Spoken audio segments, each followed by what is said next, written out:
Good morning to all of you. मैं नितेश गुप्ता अपने YouTube channel पे आप सभी का स्वागत करता हूं। आज का हमारा टॉपिक एनटीएससी से रिगार्डिंग रहेगा। चैप्टर का नाम रहेगा पॉलिनोमियल्स। एनटीएससी में बहुत से क्वेश्चन पॉलिनोमियल्स के रिगार्डिंग पूछे जाते हैं। मैं हल्का सा बेसिक कंसेप्ट बताऊंगा। जो बहुत इंपॉर्टेंट क्वेश्चंस हैं पॉलिनोमियल के, उसमें कंसेप्ट भी अलग अलग यूज होते हैं, तो कुछ कंसेप्ट क्वेश्चंस के थ्रू क्लियर करेंगे, कुछ बेसिक कंसेप्ट आपको यहाँ पे बता के फिर क्वेश्चन शुरू करता हूँ। पॉलिनोमियल के किस तरीके से क्वेश्चंस आते हैं जो कि नॉर्मल टेक्स्ट बुक में नहीं मिलते हैं, वो क्वेश्चंस मैं इस वीडियो में डिस्कस करूंगा।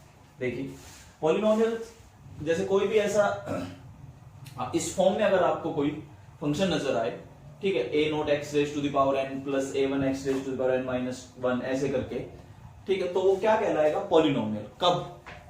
जब n, जो भी n आपको नजर आ रहा है यहाँ पे, ये क्या होना चाहिए? Non negative integer, that is whole number. मतलब ये जो पावर आपको नजर आ रही है, ठीक है, ये पावर मतलब n में not be fraction, n fraction नहीं हो सकता और n नेगेटिव नहीं हो सकता। मतलब any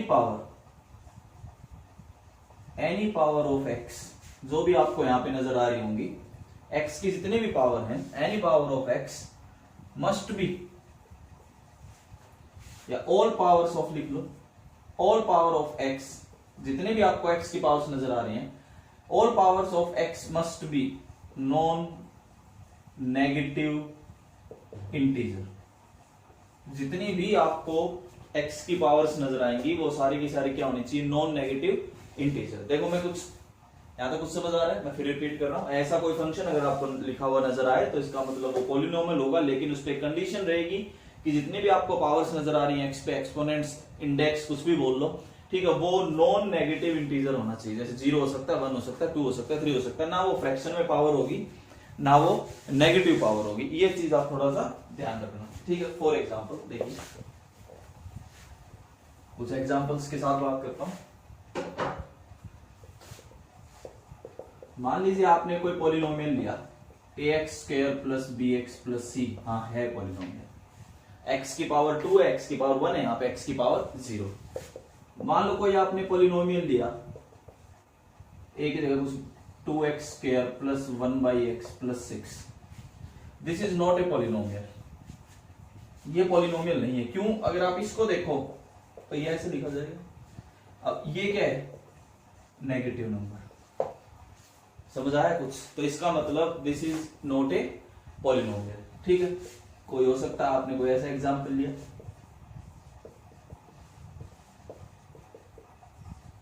this is not a polynomial. ये पॉलिनोमियल नहीं है। क्यों? यहां पे देखो, इसको आप ऐसे लिखोगे और ये क्या है? एक फ्रैक्शन। तो इसका मतलब ये पॉलिनोमियल नहीं है। कुछ समझ आया कि क्या पॉलिनोमियल्स होते हैं और कौन से पॉलिनोमियल्स नहीं होते? जहां पे फ्रैक्शन, मतलब जहां पे पावर या तो फ्रैक्शन में नजर आ जाए या पावर नेगेटिव नजर आ जाए, तो इसका मतलब वो पॉलिनोमियल नहीं होगा। एक तो ये चीज ध्यान रखना, ठीक है। इसके अलावा एक डिग्री आती है, degree of a polynomial.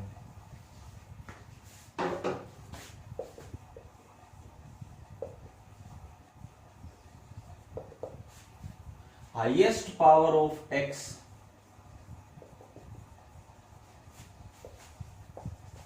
x की हाईएस्ट पावर आपकी डिग्री कहलाएगी। फॉर एग्जांपल, जैसे मान लीजिए आप कोई ऐसे लेके चलते हो, ax cube plus bx square plus cx plus d, ठीक है।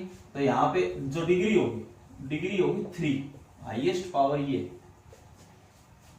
समझ आ रहा है कुछ? x की हाईएस्ट पावर देखो, यहाँ पे 3 है, यहाँ पे 2 है, यहाँ पे 1 है, यहाँ पे 0, तो हाईएस्ट पावर क्या है? 3। तो डिग्री क्या होगी?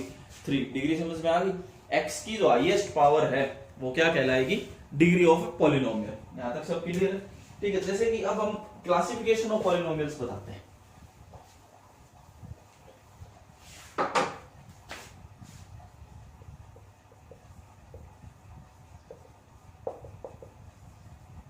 क्लासिफिकेशन ऑफ पॉलिनोमियल्स की क्लासिफिकेशन देखिए। सबसे पहले अगर हम बात करते हैं बेस्ड ऑन डिग्री, अगर आप डिग्री के बेस पे पॉलिनोमियल्स को क्लासिफाई करते हो, तो जैसे सबसे पहला आता है जीरो पॉलिनोमियल, ठीक है, या एक और आता है कांस्टेंट पॉलिनोमियल। मैं दोनों एक साथ पहले कंपेयर करके चलता हूं, उसके बाद तो आपको समझ आ जाएगा। वेरी इंपॉर्टेंट है ये। जीरो पॉलिनोमियल और इसके साथ मैं एक लिखता हूं कांस्टेंट पॉलिनोमियल। पहले तो इन दोनों में फर्क समझ में आना चाहिए। जीरो पॉलिनोमियल और कांस्टेंट पॉलिनोमियल में क्या डिफरेंस है? देखो मैं इस वीडियो में केवल वो कंसेप्ट उठाने की कोशिश करूंगा जिसमें बच्चे कंफ्यूज रहते हैं। इसलिए मैंने देखो सबसे पहले बस ये समझाना था कि क्या पॉलिनोमियल है क्या नहीं है, दूसरा डिग्री क्या है, तीसरा अब मैंने देखो मेन ये उठाया है कि जीरो पॉलिनोमियल और कांस्टेंट पॉलिनोमियल में क्या डिफरेंस है। देखिए अब कांस्टेंट पॉलिनोमियल आपका कुछ भी कांस्टेंट हो सकता है, जैसे कि एफ ऑफ एक्स आपने लिखा 2, एफ ऑफ एक्स या जी ऑफ एक्स लिख लो, जी ऑफ एक्स आपने लिख दिया मान लो 5, कांस्टेंट है कुछ भी। आर ऑफ एक्स मान लो लिख दिया आपने 10। पहले मैं कांस्टेंट पॉलिनोमियल की बात करता हूं, मतलब जहां पे कांस्टेंट के इक्वल होगा। ठीक है, अब देखो इसको आप ऐसे लिख सकते हो 2 into X raise to the power 0, 5 into X raise to the power 0, 10 into X raise to the power 0। भाई बिल्कुल सही चीज है ये। अब देखो यहां पे x की पावर क्या है 0, तो डिग्री कितनी होगी, डिग्री 0। ध्यान से सुनते चला दोनों का डिफरेंस। अब डिग्री 0 होगी, इसका मतलब constant polynomial is also known as zero degree polynomial. ये ध्यान रखना, this is zero polynomial, this is zero degree polynomial. Constant polynomial इस तरीके से होंगे, कोई भी कांस्टेंट हो सकता है, जैसे 2, 5, 10 मैंने 3 लिखे हैं आपके आगे, तीनों की डिग्री 0। आप देख सकते हो डिग्री 0 किस तरीके से आई है, इसीलिए कांस्टेंट पॉलिनोमियल को क्या कहा गया, जीरो डिग्री पॉलिनोमियल। अब बात आती है जीरो पॉलिनोमियल। जीरो पॉलिनोमियल में मान लो आपने एग्जांपल पहला ही लिया, F of X is equal to 0, यही तो होगा जीरो पॉलिनोमियल। भाई क्वाड्रेटिक लिखते हो, मान लो आप कोई भी पॉलिनोमियल लिखते हो क्वाड्रेटिक, जैसे अभी आपने लिखा था F of X is equal to A X square plus B X plus C, ये क्या है, क्वाड्रेटिक। यहाँ पर डिग्री 2 नजर आ रही है आपको। अभी पहुंचूंगा मैं उस चीज तक। कांस्टेंट में कांस्टेंट होने चाहिए, जीरो में वो जीरो होना चाहिए। अब जीरो पॉलिनोमियल और जीरो डिग्री पॉलिनोमियल में फर्क है।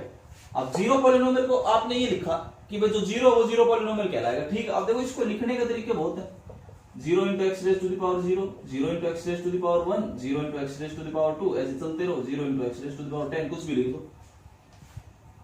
समझ आया कुछ? भाई आने तो सारे जीरो ही है। अब मान लो यहां के हिसाब से डिग्री लिखो तो आप 0, यहां के हिसाब से डिग्री लिखो तो 1, यहां के हिसाब से डिग्री लिखो तो 2, यहां के हिसाब से डिग्री लिखो तो 10, तो डिग्री डिफाइन ही नहीं हुई। समझ आया कुछ? अब देखो ना, अब हाईएस्ट पावर आप कैसे डिफाइन कर सकते हो जीरो के लिए। जीरो को आप एक्स से मल्टीप्लाई करोगे तो भी जीरो आएगा, एक्स स्क्वायर से करोगे तो भी जीरो आएगा, एक्स की पावर लाख कर लो तो भी जीरो आने। तो इसका लो डिग्री 0 भी लिख सकते हो, 1 भी लिख सकते हो, 2 भी, 10 भी, कोई बच्चा कुछ ही डिग्री लिखेगा जीरो पॉलिनोमियल के केस में। ठीक है, इसका मतलब क्या हुआ, दिस इंप्लाइज, मतलब यहां से मैं लिख रहा हूं degree not defined. Zero polynomial की कोई डिग्री डिफाइन नहीं है। समझ में आया दोनों में फर्क, कि जीरो पॉलिनोमियल क्या चीज है और कांस्टेंट पॉलिनोमियल क्या चीज है। तो दोनों में फर्क समझ के चलो कि कांस्टेंट पॉलिनोमियल की डिग्री 0 होती है, जीरो पॉलिनोमियल की डिग्री नॉट डिफाइंड होती है। कांस्टेंट पॉलिनोमियल को इसीलिए जीरो डिग्री पॉलिनोमियल बोला गया है। तो मैं तो पॉइंट ये शायद क्लियर हुआ होगा। आगे देखिए, अभी मेरा मेन मकसद आज पॉलिनोमियल्स के रिगार्डिंग कंफ्यूजन दूर करना है। देखिए आगे तो फिर सिंपल है, चलो इसमें बता ही देते हैं, करेंगे। अगला मान लो आता है लीनियर पॉलिनोमियल, क्लासिफिकेशन बता रहे हो ना, जिसकी डिग्री क्या हो 1, जैसे F of X is equal to 2x plus 5, इसकी डिग्री 1। आगे क्वाड्रेटिक आता है, क्वाड्रेटिक पॉलिनोमियल जिसकी डिग्री क्या हो 2, जैसे F of X is equal to आपने लिखा 2x square plus 4x plus 5, यहाँ पे डिग्री आप देख सकते हो 2 हाईएस्ट पावर। क्वाड्रेटिक पॉलिनोमियल के बाद आप लिखते हो क्यूबिक पॉलिनोमियल, क्यूबिक पॉलिनोमियल जहां पे डिग्री क्या हो 3, आपने लिखा ax cube plus bx square plus cx plus d, इसकी डिग्री क्या है 3। एक आता है by quadratic, by quadratic polynomial, by quadratic मतलब डिग्री 4 हो, क्वाड्रेटिक 2 बार, ठीक है। फॉर एग्जाम्पल जैसे आपने F of X is equal to 5x की पावर 4 प्लस 6x करके छोड़ दिया, इसकी डिग्री क्या है 4 है। आ रहा है कुछ समझ में? तो ये तो एक तरीके की क्लासिफिकेशन हुई कि how we classify the polynomials. ठीक है, अब बात आती है कि एक और तरीके की क्लासिफिकेशन भी है। यहाँ पे तो देखो मेन मुद्दा क्या था मेरा बताना, जीरो पॉलिनोमियल और कांस्टेंट पॉलिनोमियल में डिफरेंस क्या है, वो मैंने आपको समझा दिया। ठीक है, एक क्लासिफिकेशन आती है based on number of terms, based on number of terms, terms की बेसिस पे। जैसे पहला लिखा आपने मोनोमियल, मोनोमियल जिसमें number of terms 1। For example जैसे आपने एफ ऑफ एक्स लिखा 2x स्क्वायर, दूसरा एग्जाम्पल लिखा 5x, तीसरा एग्जाम्पल लिखा, कुछ भी लिख सकते हो, खाली x लिख या खाली 2 लिख दिए, एक ही टर्म। इसमें कितनी टर्म्स हैं? एक, तो इसलिए क्या कहा गया मोनोमियल। तो अगला लिखता हो सकता है इसमें कंफ्यूजन हो कि भी ये क्या लिख दिया, बाइनोमियल लिखो जो समझ में आएगा। बाइनोमियल में क्या होगा, नंबर ऑफ टर्म्स कितनी हो जाएंगी 2। फॉर एग्जाम्पल जैसे आपने एफ ऑफ एक्स लिखा, अब आपने ये लिखना पड़ेगा 2 टर्म तो लिखो तभी तो बाइनोमियल होगा। जैसे मान लो आपने ऐसा लिखा, कितनी टर्म्स है इसमें 2, तो इसलिए वो क्या कहलाया बाइनोमियल। एक टर्म इसलिए क्या कहलाता था मोनोमियल, बाइनोमियल। ऐसे ट्राइनोमियल लिख दो आप। तीसरा और बता देता हूं तो आपके सिलेबस की बात आती है तो ट्राइनोमियल, ट्राइनोमियल में नंबर ऑफ टर्म्स 3 कर दो, ऐसे लिखते चलो 3 टर्म्स लिख दो, शायद आप लिख पाओगे प्लस करके एक और टर्म लिख। समझ आया कुछ? तो ये था क्लासिफिकेशन ऑफ पॉलिनोमियल्स। इसके बाद देखिए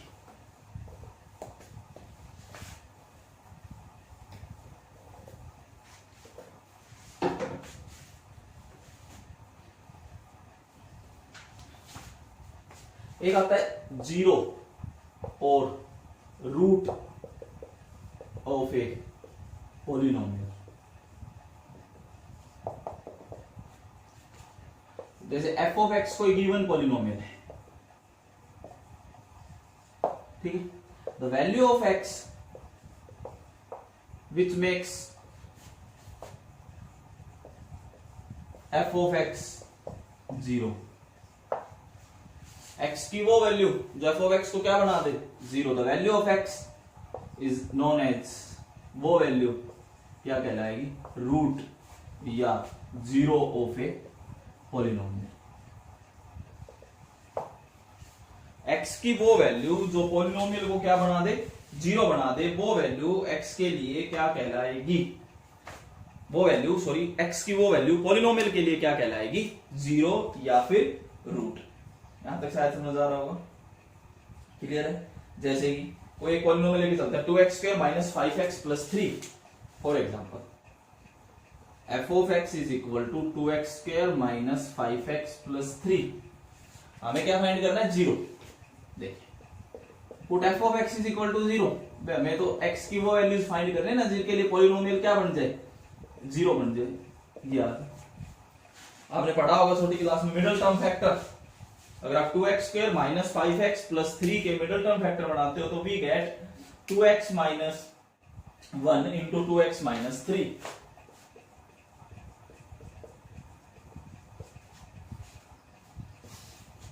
इज इक्वल टू 0।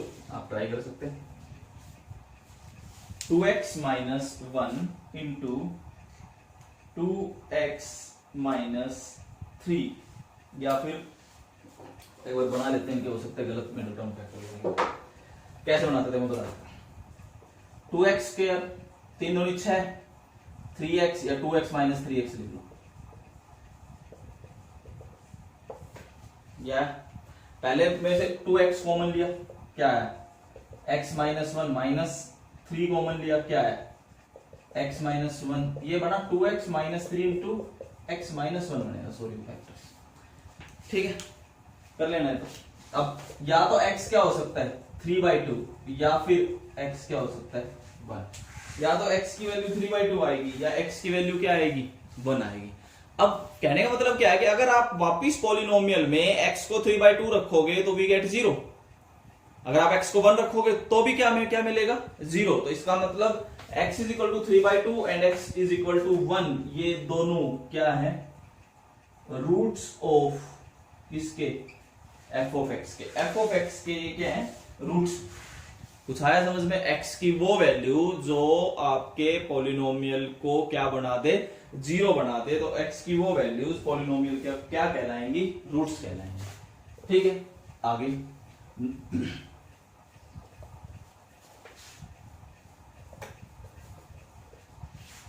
एक चीज ये याद रखना, the number of roots is equal to the degree of polynomial.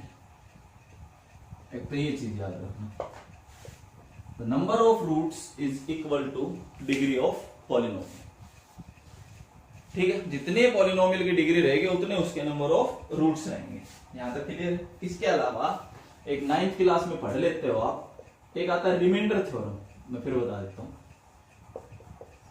एक होता है रिमाइंडर थ्योरम। रिमाइंडर थ्योरम में क्या होता है, एफ ऑफ एक्स कोई गिवन पॉलिनोमियल है, ये देखो 9th में पढ़ा है, मैं बस जस्ट एक ये लिख के और फिर अपने मेन जो इंपॉर्टेंट क्वेश्चंस हैं वो शुरू कर रहा हूं।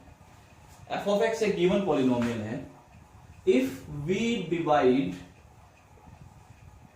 F of X by X minus A, then the remainder is, जो रिमाइंडर होगा वो होगा F of A.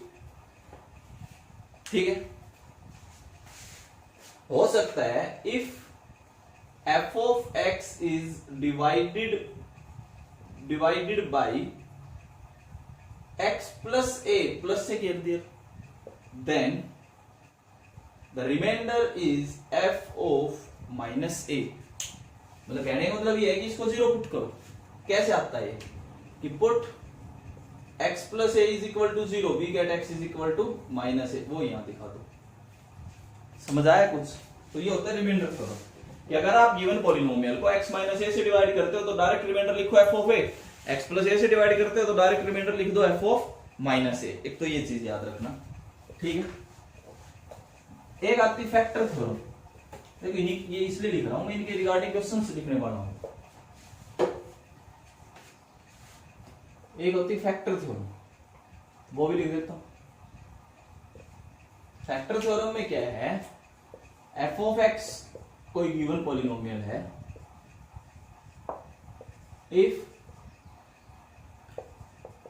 x plus ए, या x माइनस लिख देता हूं, x minus A is a factor of f of x, then f of a must be 0। ये ध्यान रखना, अगर f of x कोई गिवन पॉलिनोमियल है और उसका x माइनस ए उसका फैक्टर है, या आप 9th में पढ़ चुके हो, क्वेश्चंस में भी अप्लाई करेंगे। अगर x माइनस ए उसका फैक्टर है तो इसका मतलब f of a हमेशा क्या रहेगा 0 रहेगा, और वाइस वर्सा, इसका उल्टा भी ट्रू है। समझ आ रहा है सारा? अब हम बात करते हैं कुछ क्वेश्चंस। यहां तक मैंने डिफरेंस बताया, जीरो पॉलिनोमियल, कांस्टेंट पॉलिनोमियल, उसके बाद डिग्री का, उसके बाद आपका क्लासिफिकेशन समझा रहा था, उसके बाद मैंने जीरो और रूट बताए, उसके बाद मैंने आपका रिमाइंडर थ्योरम, फैक्टर थ्योरम, ये सब चीजें क्लियर करते हुए अब मैं कुछ अच्छे क्वेश्चंस करवाता हूं जिसमें कि देखो बच्चों को कंफ्यूजन रहता है। ठीक, कुछ क्वेश्चन शुरू करने से पहले एक चीज और सुन लो बस। क्वाड्रेटिक पॉलिनोमियल आप लिखते हो F of X is equal to A X square plus B X plus C. इसके कितने रूट्स होंगे? 2। आप ये लिखना sum of roots alpha plus beta वो हमेशा रहेगा minus B by A, that is minus time the coefficient of X divided by the coefficient of X square. अगर आप प्रोडक्ट ऑफ रूट्स की बात करते हैं अल्फा इंटू बीटा, तो आपके पास क्या आएगा C by A, that is constant term divided by coefficient of X square. तो ये चीज आप याद रखना कि क्वाड्रेटिक पॉलिनोमियल के लिए ऐसा कुछ रहेगा, ax² plus bx plus c और अल्फा प्लस बीटा, अगर उस अल्फा और बीटा उसके दो रूट्स हैं तो alpha plus beta minus b by A होता है, अल्फा इंटू बीटा क्या होता है, c बाई ए होता है। तो एक तो ये चीज याद रखना, ठीक है। इसके अलावा एक आपका क्यूबिक का भी आ जाता है कई बार, क्यूबिक पॉलिनोमियल।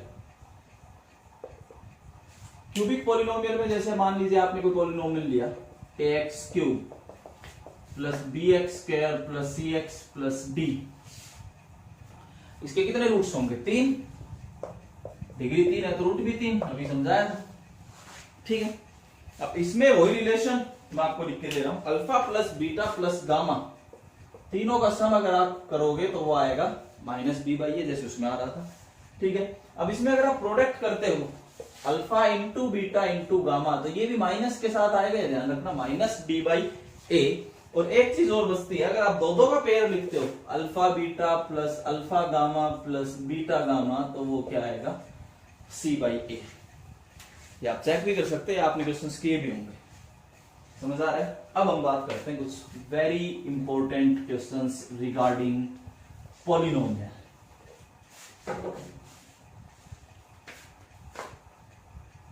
यहां से हमारा इंपॉर्टेंट क्वेश्चंस शुरू होते हैं।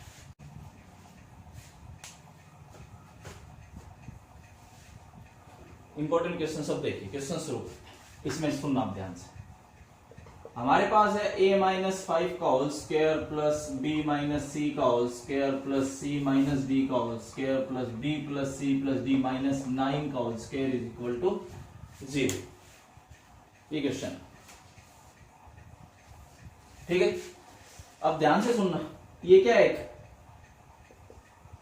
परफेक्ट स्क्वायर, इसका मतलब ऑलवेज पॉजिटिव, आप देख सकते हैं वो एक perfect square term, perfect square है तो इसका मतलब क्या रहेगी, पॉजिटिव, इसका मतलब ये भी क्या होगी, पॉजिटिव, ये भी क्या होगी, पॉजिटिव, ये भी क्या होगी, पॉजिटिव, सारे के सारे परफेक्ट स्क्वायर है, सारे के सारे पॉजिटिव होंगे।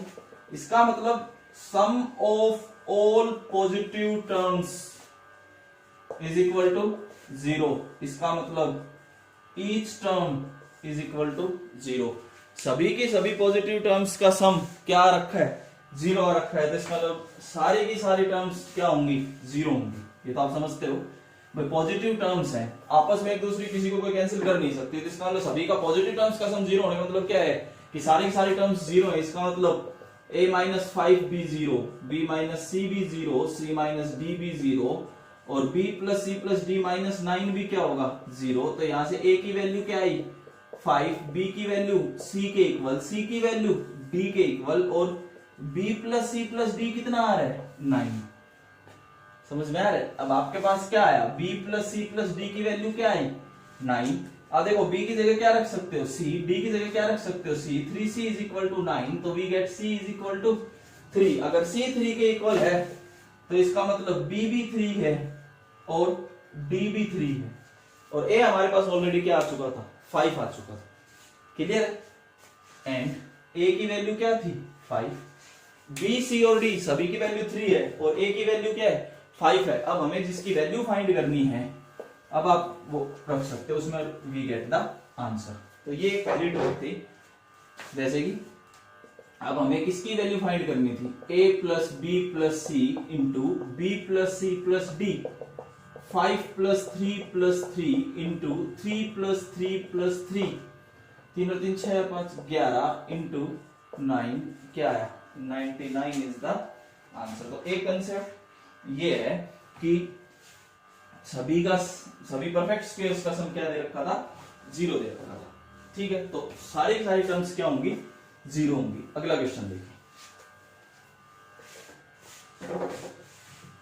अगला क्वेश्चन ये है, एक क्यूबिक पॉलिनोमियल है px such that p of 1 is equal to 1, p of 1 की वैल्यू 1 है, p of 2 की वैल्यू 2 है, p of 3 की वैल्यू 3 है, p of 4 की वैल्यू 5 है, फाइंड P ऑफ 6, ये क्वेश्चन आपके पास देखिए ध्यान से, काफी इंपॉर्टेंट क्वेश्चन। Px कोई पॉलिनोमियल है कैसा, cubic. Consider another cubic polynomial, एक अनदर क्यूबिक पॉलिनोमियल कंसीडर करता हूं g ऑफ x, जो कि इस तरीके से लेके चल रहा हूं P of x minus x, समझ आएगा ऐसा क्यों किया है अभी। एक दूसरा पॉलिनोमियल लिया मैंने, ठीक है, g ऑफ x, वो कि किसके इक्वल है, P of x minus x। ऐसा क्यों लिया, क्वेश्चन को देख के लिया। P ऑफ 1 की वैल्यू 1 है, P ऑफ 2 की वैल्यू 2 है, P ऑफ 3 की वैल्यू 3 है। देखो ऐसा करने से क्या होगा, रहेगा तो क्यूबिक ही। मान लीजिए अब इसको x को 1 रखा आपने, तो g ऑफ 1 निकालना, P of 1 minus 1 that is 0। क्यों, P ऑफ 1 की वैल्यू क्या दे रखी है, 1 दे रखी है। इसका मतलब ये हुआ, this implies x minus 1 is a factor of, किसका फैक्टर निकला, gx का।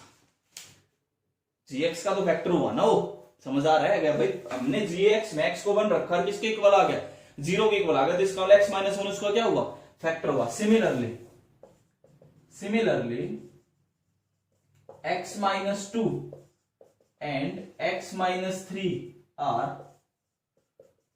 Factors of gx। आप देख सकते हैं p ऑफ 2 भी 2 है, p ऑफ 3 भी किसके इक्वल है, 3 के इक्वल।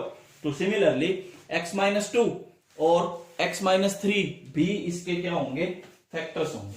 यहां तक समझ आ गया। तो हमारे पास 3 फैक्टर आ गए, किसके, g ऑफ x के आए हैं, ध्यान रखना, p ऑफ x के नहीं आए, ये किसके आए हैं, g ऑफ x के। तो g ऑफ x के हमारे पास 3 फैक्टर आ गए, यहां तक आ गया समझ में। अब 3 फैक्टर g ऑफ x के आ गए, तो इसका मतलब ये हुआ कि g ऑफ x को कितने पॉसिबल फैक्टर्स हो सकते हैं, क्यूबिक है तो 3। तो मैं k into x minus 1 into x minus 2 into x minus 3 ये लिख सकता हूं भाई। 3 इसके फैक्टर पता है, 7 हो सकता है, कोई कांस्टेंट मल्टीप्लाई हो, तो इसलिए हमने क्या लिख लिया, k लिख लिया। तो g ऑफ x की वैल्यू क्या लिख सकते हो, k into x minus 1 into x minus 2 into x minus 3। यहां तक समझ आ गया। अब बात आती है हाउ वी फाइंड k भी फाइंड करेंगे। अब सबसे पहले आप एक काम करो, g ऑफ x की जगह हम क्या लिख सकते हैं, p of x minus x is equal to k into x minus 1 into x minus 2 into x minus 3। अब सुनो ध्यान से, किसी क्वेश्चन में हो सकता है इस तरीके की चौथी वैल्यू ना दी गई हो। अगर ये चौथी वैल्यू नहीं दी गई तो k की वैल्यू 1 रख लेना, अगर चौथी वैल्यू दी गई है तो उससे k की वैल्यू फाइंड होगी। अब हम क्या करेंगे, put x is equal to 4, उसमें 4 रख दो, p of 4 minus 4 is equal to k into 4 minus 1 into 4 minus 2 into 4 minus 3। p of 4 की जगह क्या रखना है, 5, वैल्यू गिवन है ना इसकी। तो 5 minus 4 is equal to k into 3 into 2 into 1, we get k is equal to 1/6। अगर फोर्थ वैल्यू नहीं दे रखी तो k को 1 लेना है, अगर फोर्थ वैल्यू दे रखी है तो k को क्या लेना है, 1/6। यहां तक आ गया समझ में, ठीक है। अब k की वैल्यू 1/6 आ गई, इसमें रख दो वापिस, यहां तक मिटा देता हूं ऊपर का, यहां तक शायद आपको क्वेश्चन समझ आ गया होगा। अब इसमें मैंने वापिस रख दिया, k को 1/6 रखा, तो वी गेट, आपके पास क्या मिला, p of x minus x is equal to 1/6 into x minus 1 into x minus 2 into x minus 3। हमारे पास कुछ ऐसा आ गया, शायद समझ आ रहा होगा सारा।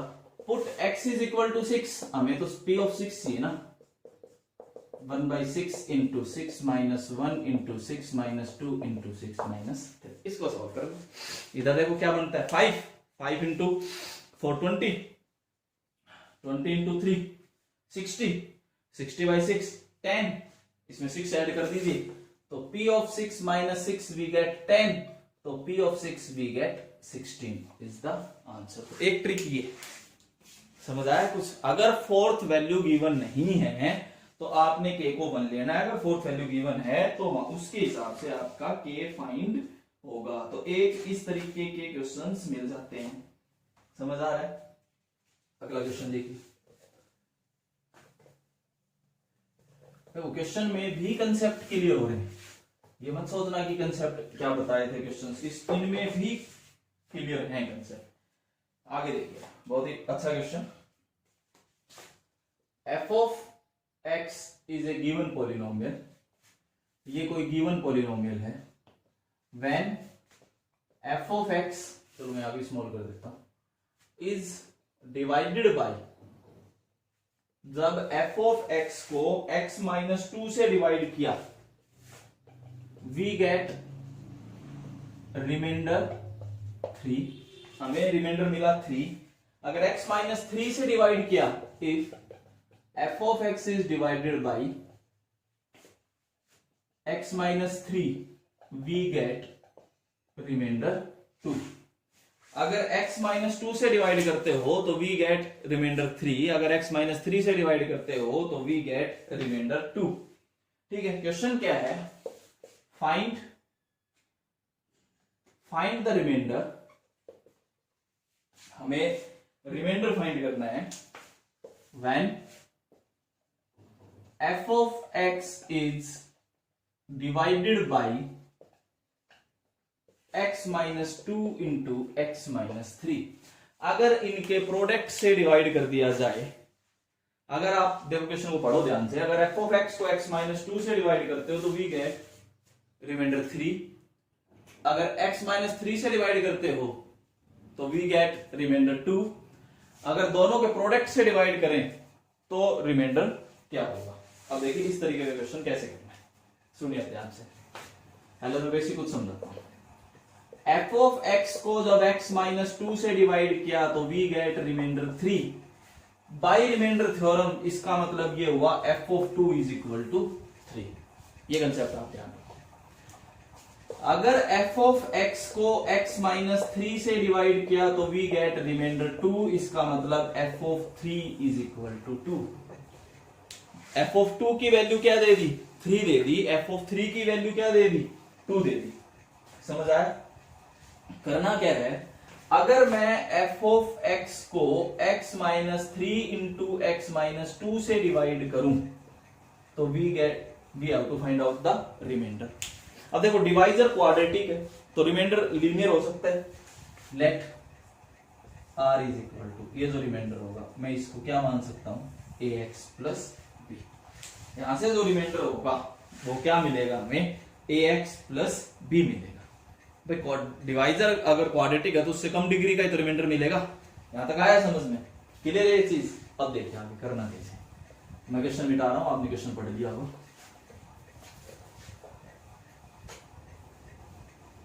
देखिए वी हैव, हमारे पास एक तो कंडीशन थी f of 2 is equal to 3 and f of 3 is equal to 2। ठीक है, नाउ अब हमने क्या किया, एफ ऑफ एक्स को x minus 3 into x minus 2 से डिवाइड करने पे मैं दो चीजें मान रहा हूं। क्वोशिएंट को क्या मान लेता हूं? q, और रिमाइंडर को क्या मान लेता हूं? ax plus b। Let us assume that the quotient may be q and remainder may be ax plus b। समझ आ रहा है? नाउ अब मैं f ऑफ x को कुछ ऐसा लिख सकता हूं, dividend is equal to divisor into quotient plus remainder. कुछ इस तरीके से आप लिख सकते हैं। f of x is equal to x minus 3 into x minus 2, ये तो डिवाइजर है, into quotient plus remainder. Remainder क्या है? ax plus b। ठीक है, put x is equal to 2, x को आपने 2 रखा, f ऑफ 2 ये तो 0 बना देगा। देख लो आप ध्यान से। ठीक है, f ऑफ 2 की वैल्यू क्या है? 3 is equal to 2a plus b। Equation number 1 आया कुछ समझ में? क्वेश्चन करने का तरीका। अगला, put x is equal to 3, f of 3 is equal to, ये फिर से 0 बना देगा और ये 3a प्लस b बना देगा। अब f ऑफ 3 की वैल्यू तो 2 है तो यहां से एक और इक्वेशन मिलेगी। दो इक्वेशन आपके पास है। अगर आप दोनों इक्वेशंस को सोल्व करते हो तो we get a is equal to -1 and b is equal to 5। We get a is equal to -1 and b is equal to 5 from equation first and second. आप सोल्व कर सकते हो। from equation first and second, we get a is equal to -1 and b is equal to 5. तरीका समझ में आया? This implies, तो जो रिक्वायर्ड रिमाइंडर था वो क्या लिखा था आपने, तो इसका मतलब वो क्या हो गया -x + 5 इसका आंसर। क्लियर हुआ एक कंसेप्ट? ये एक अलग कंसेप्ट है क्वेश्चन करने का, समझ आ रहा है? मैं कुछ अलग अलग क्वेश्चंस आपको करा रहा हूं, यहां तक क्लियर हुआ कुछ? पहला कंसेप्ट क्या करवाया मैंने, सारे के सारे पॉजिटिव टर्म्स का सम 0 दे दिया तो सभी को क्या ले लो, पॉजिटिव ले लो। एक मैंने अभी ये क्वेश्चन करा दिया कि ऐसा कुछ गिवन हो तो आपने क्या करना है, एक और क्यूबिक का करवाया था, ठीक है, और देखिए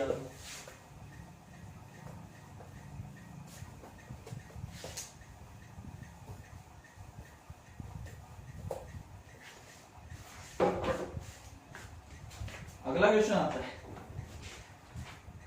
मैं क्वेश्चंस वो करा रहा हूं, मैं फिर बोल रहा हूं, मैं क्वेश्चंस वो करा रहा हूं जो एनटीएससी के रिगार्डिंग इंपॉर्टेंट हैं, बाकी बोर्ड के रिगार्डिंग आप अपना कर सकते हैं, ठीक है। तो एक बहुत अच्छा क्वेश्चन है, और लिखिए, if f of x is equal to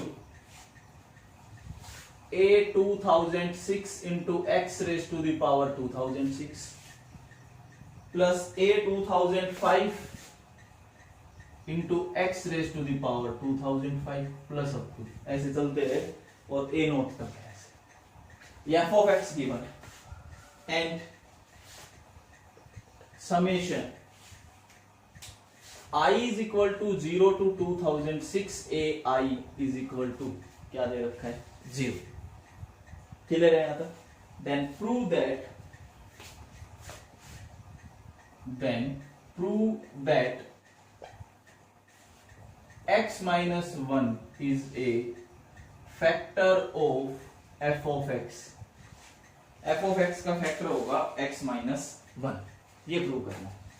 देखिए सॉल्यूशन, हमारे पास एक कंडीशन है,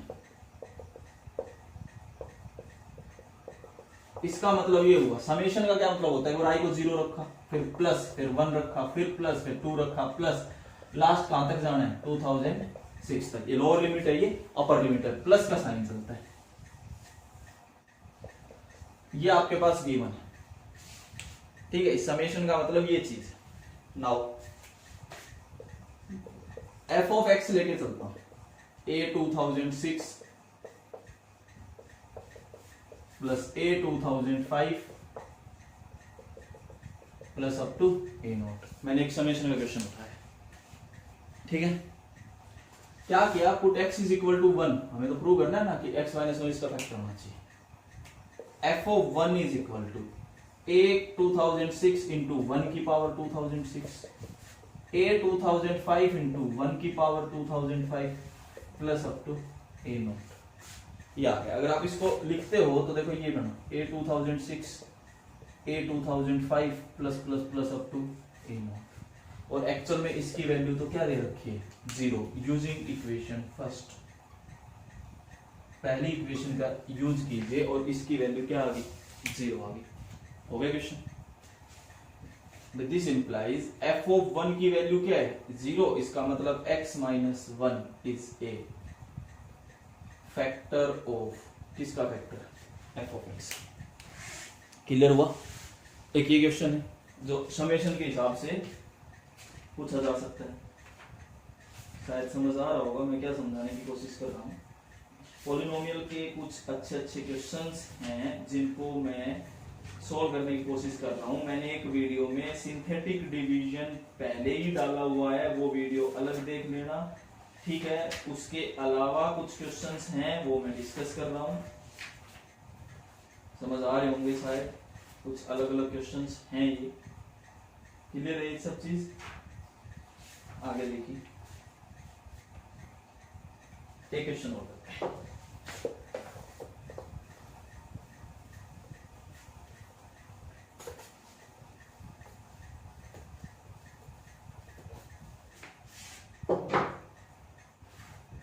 If alpha, beta, gamma are the roots of cubic polynomial, एक क्यूबिक पॉलिनोमियल गिवन है p of x is equal to x cube minus 12x square plus 44x plus c। आगे ये दिया गया if alpha beta gamma are in A P then find the value of c।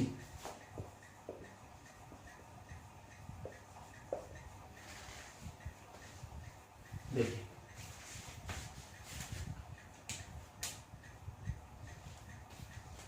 Solution ध्यान से सुनना। Alpha beta gamma किसमें है? AP में। देखो एपी पढ़ाएंगे जब मैं ज्यादा डिटेल में बता दूंगा। एपी का मतलब ये होता है कि इन दोनों का डिफरेंस बराबर होगा। सेकंड में से फर्स्ट घटाऊं, थर्ड में से सेकंड घटाऊं तो बराबर आना चाहिए। अगर आप इसको सोल्व करते हो तो we get 2 beta is equal to alpha plus gamma. और एपी का कंसेप्ट ये होता है सेकंड टर्म में से फर्स्ट घटा दो, ठीक है, सेकंड टर्म में से फर्स्ट घटानी है, थर्ड में से सेकंड घटानी है, तो डिफरेंस क्या रहेगा? सेम रहेगा, ठीक है। तो उसके हिसाब से हमें क्या मिला? 2 beta is equal to alpha plus gamma. यहां तक सारा समझ आ गया, ठीक है। एपी का इतना कंसेप्ट आप लगा सकते हैं। नाउ अब हम क्या करते हैं? सम ऑफ रूट्स लगाते हैं। सम ऑफ रूट्स का कंसेप्ट वी गेट अल्फा, हमें पता है माइनस बी बाई ये होता है alpha plus beta plus gamma is equal to minus of minus 12 divided by 1। शायद आप देख सकते हैं यही होगा। क्लियर है?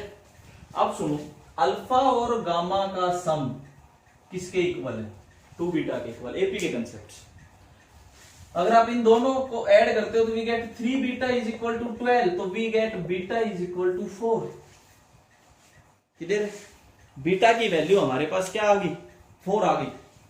समझ में आया यहां तक? This implies beta is equal to 4 is one of its root. This implies f of 4 is equal to 0। f of 4 की वैल्यू क्या रहेगी? 0 रहेगी। p है तो p ऑफ 4 लिख लो। p of 4 is equal to 0। ये हमें पता होगा भाई, अगर रूट है तो इसका मतलब p ऑफ 4 की वैल्यू क्या आनी चाहिए? 0 आनी चाहिए, ठीक है। अब इसका मतलब यहां पे आप 4 रख दो, 4 का क्यूब माइनस 12 इंटू 4 का square plus 44 into 4 plus c is equal to 0। यहां से आप c फाइंड कर लेना। सब कुछ क्लियर है? यहां से आप c फाइंड कर लेना। We get c is equal to minus 48। AP के कंसेप्ट भी आप दिमाग में रखना। समझ आ रहा होगा शायद, ठीक है। तो यहां तक मैंने बहुत से क्वेश्चंस डिस्कस किए हैं, मतलब इंपॉर्टेंट 4-5 कंसेप्ट्स आपके आगे पॉलिनोमियल के रखे हैं जो कि एनटीएससी के रिगार्डिंग बहुत ज्यादा इंपॉर्टेंट है। उसके अलावा बेसिक्स अब मैंने कुछ स्टार्टिंग के 5-10 मिनट में समझाने की कोशिश की थी, ठीक है। फिर भी अगर आपके कोई डाउट्स आते हैं तो आप मेरे कमेंट बॉक्स में डालिए, आपको सारे डाउट्स क्लियर मिलेंगे। ये ज्यादातर क्वेश्चन मैं आपको बता देता हूं, जो एनटीएससी के बच्चे रेजोनेंस की बुकलेट अगर पढ़ते हैं, जो क्वेश्चन बैंक आता है रेजोनेंस का, जो क्वेश्चन बैंक आता है अनसोल्ड क्वेश्चन बैंक, वहां से ये क्वेश्चंस हैं। तो कोशिश कीजिए बाकी आप पॉलिनोमियल का चैप्टर वहां से कवर करने की। अगर फिर भी डाउट रहते हैं तो कमेंट बॉक्स में डालिए कि सर ये हमारा डाउट रह गया है, हम उसकी वीडियो बनाएंगे और शेयर करेंगे। Thank you.